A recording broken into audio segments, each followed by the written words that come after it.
सुबह के 8 बजे मानवी किचन में खड़ी हो कॉफ़ी बना रही थी। तभी कॉल बेल बजी तो मानवी दरवाजे की ओर बढ़ गई। दरवाज़ा खोलते ही मानवी बोली, ओहो, बिल्कुल सही समय पर आए हो राजपूत। मुस्कुराते हुए सिवाय अंदर घुसा और बोला, ऐसा क्यों, कुछ खास?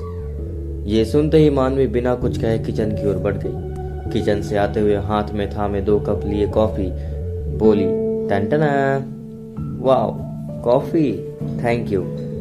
इतना कहते ही सिवाय मुस्कुरा कॉफ़ी थामे काउच पर बैठते हुए बोला, और मिस मानवी, ये बताइए आपके युग की कहानी में और क्या क्या है?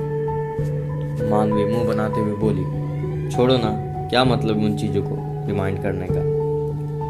इतना कह वो काउच के दूसरी सिरे की ओर बैठते हुए बोली, मानू, कह लेने से मन हल्का रहता है।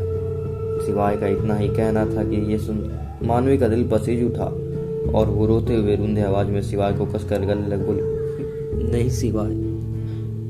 कुछ सोचते हुए सिवाय बोला, अच्छा ठीक है। तभी मानवी बोली, तुम फिर पूरी बात सुनोगे?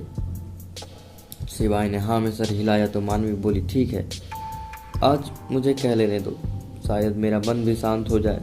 भले ही उसके बाद तुम जो भी निर्णय लो उसका मुझे कोई गम नहीं, क्योंकि मैंने इतने सालों से अपने अंदर उसे छुपा कर रखा है। शायद अब समय आ गया है अतीत को हमेशा हमेशा के लिए भूल जाने को। ये कहते हुए उसकी आवाज़ में एक दर्द साफ साफ नजर आ रहा था। कमरे में लगे पास पड़ी कुर्सी पर बैठते हुए मानवी बोली, युग मेरी बीते हुए कल की नहीं, मेरी पूरी दुनिया थे। एक समय मेरी मुस्कान थे, भले आज वो आंसू के बह रहे हों। मैंने कभी सोचा नहीं था कि मुझे किसी से कभी प्यार हो जाएगा और इतना हो जाएगा कि मैं सब भूल जाऊंगी। युग और मैं एक ही कॉलेज में पढ़ते थे, मगर कभी हमारी मुलाकात नहीं हुई। हमारी मुलाकात एक फिल्मी हीरो हीरोइन की तरह हुई, वो भी एक शादी में। इतना कहते उसकी आंखों में एक अलग ही चमक उभर रही थी और चेहरे पर आ रही हल्की मुस्कान ये साफ बयां कर रहे थे कि मानवी युग को आज भी पसंद करती है। सच कहूँ तो एंगेजमेंट के बाद मैं भूल चुकी थी युग को। शादी वाले दिन अचानक ही हम फिर टकरा गए। ईश्वर की माया ऐसी कि उस दिन अचानक ही पानी बरसना शुरू हुआ। बारात जनमासे से निकल गेस्ट हाउस की ओर पहुंच गई थी। तेज पानी बरसने से मेरी पिंक गाउन लगभग खराब हो चुकी थी। जहां हर शादियों में बारातियों का स्वागत धूमधाम से होता है, वही इस बारात में अफरा तफरी मच गई। दरवाजे पर खड़े आव भगत करने के लिए युग और उनका परिवार उदास था। मौसम के अचानक यूं बदल जाने से सभी परेशान थे। जैसे तैसे सब अपने में परेशान थे। मैं अपने गाउन को लेकर काफ़ी उदास थी, क्योंकि हल्की गुलाबी रंग की गाउन पर मिट्टी के छींटे पानी जगह बना रहे थे अपने लिए। ये देख मेरा मूड पूरा खराब हो चुका था। मैं तेज कदमों से चलकर कार में रखे सूटकेस को लेने के लिए बढ़ी रही थी। तभी अचानक किसी का कंधा मेरी कंधे से जा टकराया। मेरा खराब मूड अब गुस्से में बदल चुका था। बिना सामने देखे मैं तेज से चिल्लाकर बोली, आउच! देख के नहीं चल सकते क्या, अंधे हो क्या? इतना कहते हुए जब मेरी आंखें उससे आंखों से टकराई तो दो पल अरे गजब यार इतना कहते ही जब मेरी आंखें उस आंखों से टकराई तो 2 पल को पूरी बॉडी एक सी हिरन सी हो उठी। वो शख्स कोई और नहीं, युग थे। एक गहरी सांस लेते हुए मैं वापस से बोली, बड़ी बदतमीज किस्म के हो। एक तो धक्का मारे, ऊपर से अब घूर रहे हो। अच्छा, ये समझ आती है तुम जैसे लड़कों की नीयत। यहाँ मैं गीले कपड़ों में खड़ी हूँ और तुम मुझे घूर रहे हो। पास ही खड़े युग की नजरें मानवी के जवाब से झुक गई। उसने बिन कुछ बोले मानवी का रास्ता छोड़ किनारे खड़ा हो गया। मानवी तूफान की तरह बड़बड़ाते हुए कार की ओर जा रही थी। वहां पहुंचते ही उसने अपना सूटकेस निकाला और वापस से गेस्ट हाउस के अंदर आने लगी। हर किसी की नज़र उसे ही घूर रही थी। ये देख उसका मन कर रहा था कि वो अभी के अभी सबका मुंह तोड़ दे। वो लगभग गाउन संभालते हुए गेस्ट हाउस के सीढ़ियों पर चढ़ रही थी, मगर उसका गाउन बार बार फंस रहा था। वो परेशान थी कि क्यों वो आज यहाँ आई है, जबकि उसका मन भी नहीं था यहाँ आने का। फिर क्यों आई? वो मन ही मन बड़बड़ाए जा रही थी। तभी पीछे से किसकी सॉफ्टली आवाज आई, अगर आप कहें तो मैं आपकी मदद कर दूं। इतना सुनते ही मानवी की नजरें पीछे मुड़ी तो वो शख्स कोई और नहीं, युग था। ये देख अब मानवी का गुस्सा और भी 2 गुना हो गया था। ना जाने क्यों उन दोनों के बीच बेवजह ये गुस्से की दीवार खिंच गई थी। युग मानवी की भावनाओं को समझ चुका था, मगर फिर भी वो इस पल मानवी की मदद करना चाहता था। वो चाहता था कि जब तक वो उसके सामने है, वो उसे कितनी भी खरी खोटी सुनाए, वो कुछ नहीं बोलेगा। फिर वो इस समय उसकी मेहमान थी। मेहमान के आवाभगत में कमी उसे पसंद नहीं थी। इतना सोचते हुए युग मानवी के हाथ में पड़ा सूटकेस अपने हाथ में थामते हुए बोला, आप आराम से चलिए, मैं आपका बैग आपके कमरे तक पहुंचा देता हूँ। इतना कहे वो सूटकेस अपने हाथों में थाम लेता है। मानवी भी गुस्से में कमरे की ओर बढ़ गई। उसके पीछे पीछे युग भी उसका सूटकेस लिए कमरे में पहुंच गया और दरवाजे के पास सूटकेस रख वो वापस जाने को मुड़ गया। ये देख मानवी थोड़ा असहजता से बोली, शुक्रिया, मगर जब इतनी मदद की है तो थोड़ा और कर दो। मानवी का जवाब सुनते ही युग पलट गया और मानवी को एक टकी लगाए देखने लगा। उसने कुछ सेकंड रुक कर कहा, आपको और क्या चाहिए? हाँ, आप जैसे शरीफों की मदद। ये बैग उठाइए और बेड पर रख दीजिए। मानवी का इतना कह कमरे के अंदर चली गई। युग सूटकेस उठाकर बेड पर रखते हुए सॉफ्टली आवाज में बोला, आपको किसी भी चीज की जरूरत हो तो मुझे कॉल कर लीजिएगा। इतना कहते हुए एक पास में पड़े कागज पर नंबर लिखा वो मानवी के सूटकेस पर रख बाहर की ओर निकल गया। मानवी लगभग मुंह बनाते हुए बोली, बड़ा आया शरीफ बनने, इससे तो मैं बाद में निपटती हूँ, पहले गाउन तो बदल लूँ।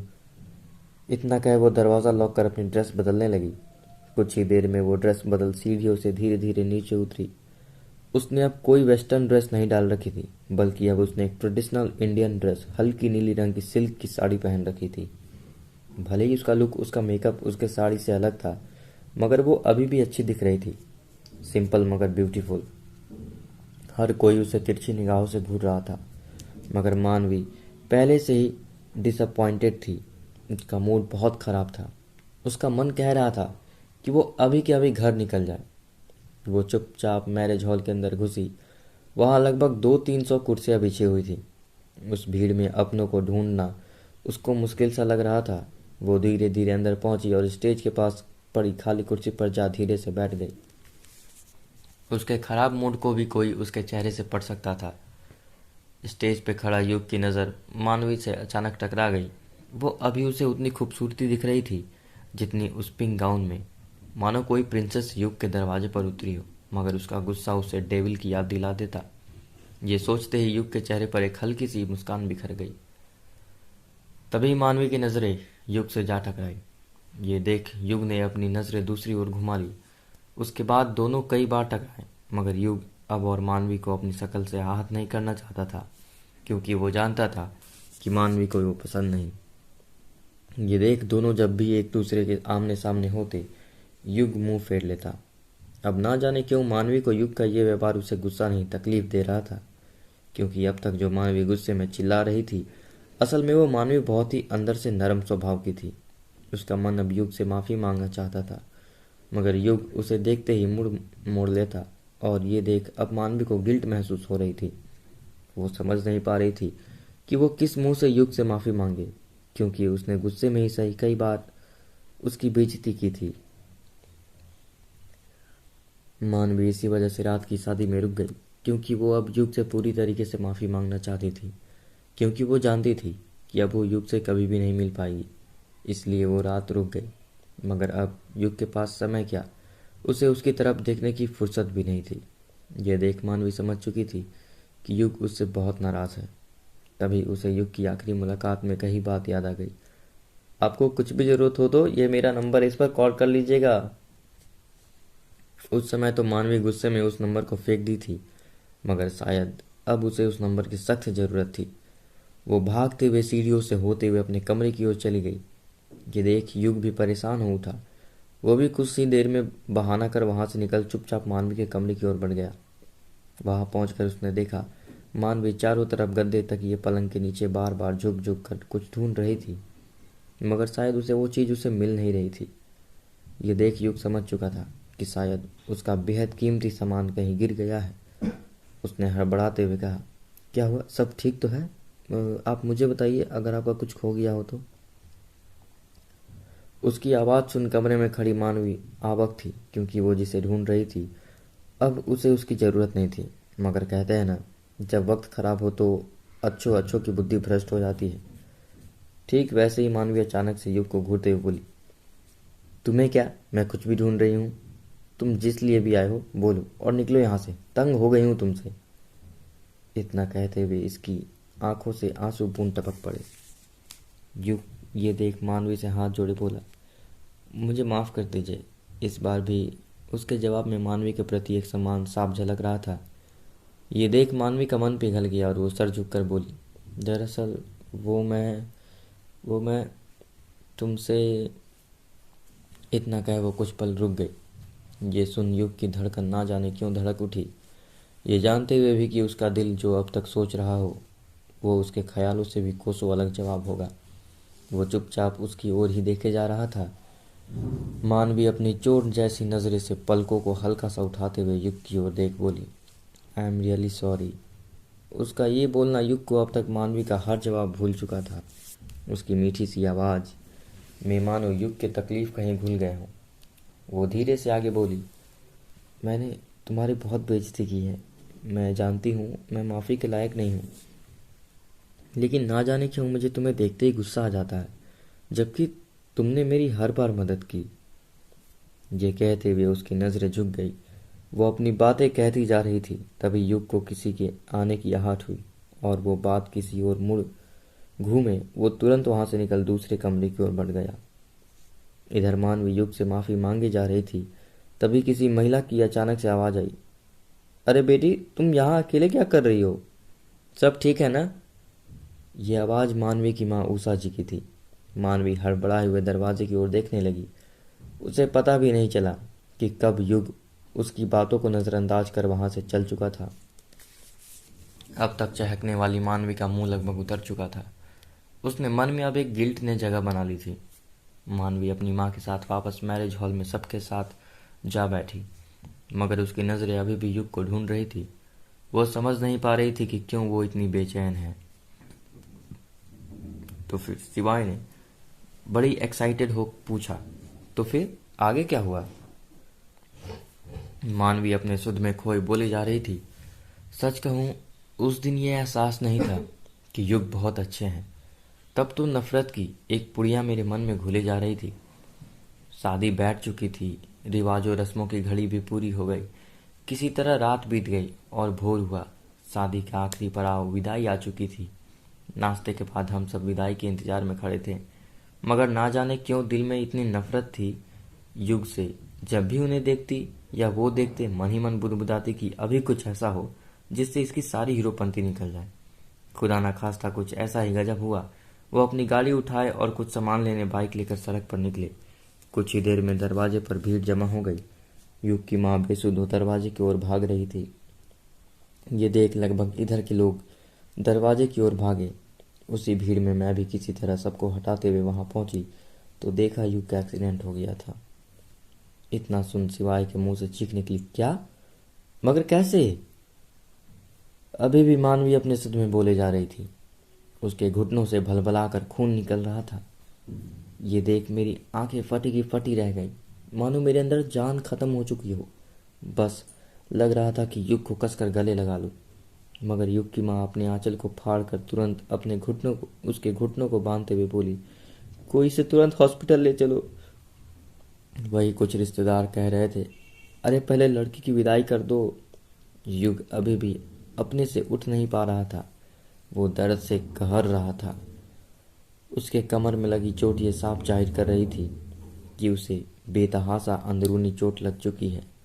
लेकिन वो हिम्मत करते हुए सहारा लेकर खड़ा हुआ और कार से इस पार से उस पार कुल्ला कर रस्म को निभा दूसरे कार में बैठ हॉस्पिटल निकल गया।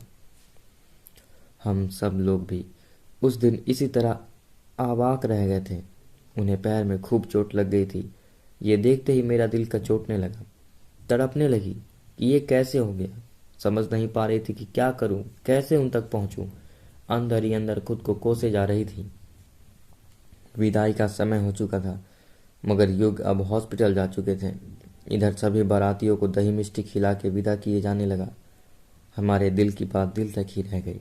लगभग 6 महीने बाद एक रोज हमारी मुलाकात कॉलेज में हो गई, वो भी अचानक।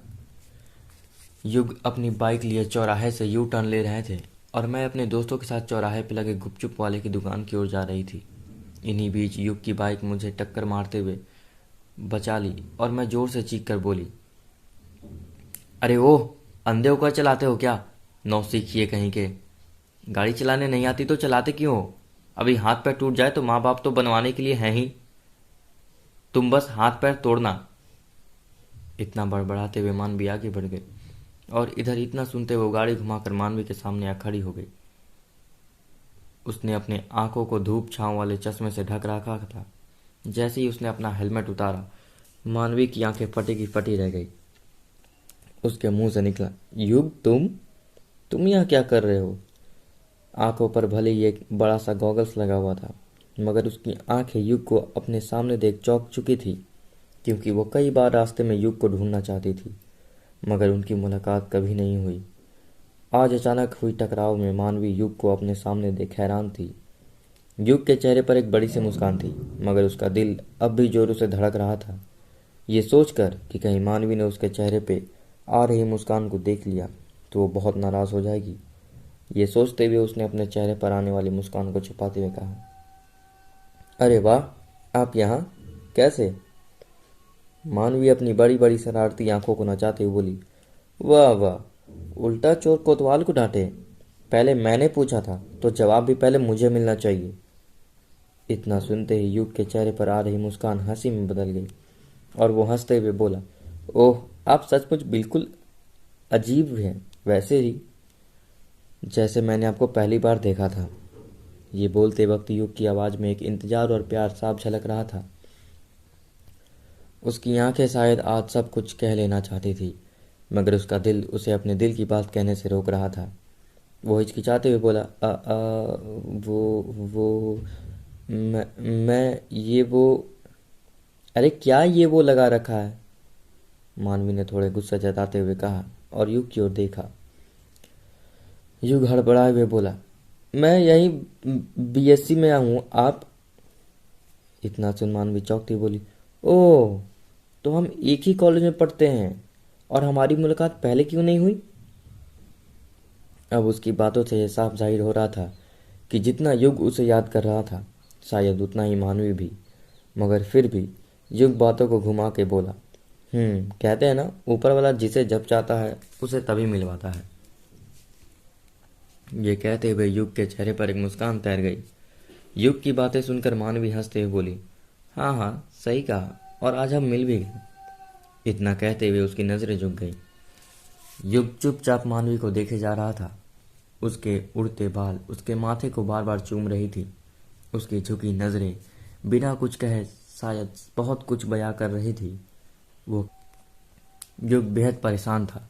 उसने धीरे से कहा, कोई दिक्कत नहीं है, और आपको देर ना हो तो पास में लाइब्रेरी है, उसके ग्राउंड में बैठते हैं थोड़ी देर।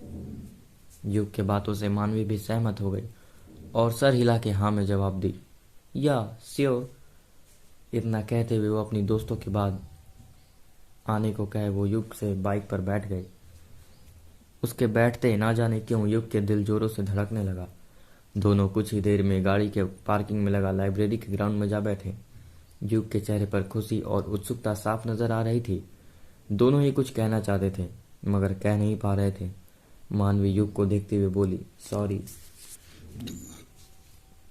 सॉरी शब्द सुन युग समझ ही नहीं पाया कि आखिर सॉरी क्यों। उसने धीरे से कहा, सॉरी क्यों?